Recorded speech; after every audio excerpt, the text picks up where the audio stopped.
మనుగడ కోటి అలలుగ పొంగు వరదల వేగాన పడిలేచు అలలకు తీపి కలలకు లేని అలసట నీకేలా నల్ల నల్ల నీళ్లలోన ఎల్లకిల్ల పడ్డట్టున్న అల్లో మల్లో ఆకాశాన చుక్కల్లు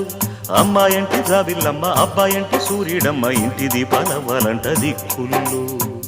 ఎవరికి వారే యమునకు నీరే రేవు నీరు మావదంట నావతోడు రేవుదంట పంచుకుంటే గోరు వంక వాలగానే గోపురానికి స్వరాల గణగణ గంటలే మోగనేలా గోపబాలుడొచ్చినాక గోకులానికి పెదాల కిలకిల పువ్వులే పుట్ట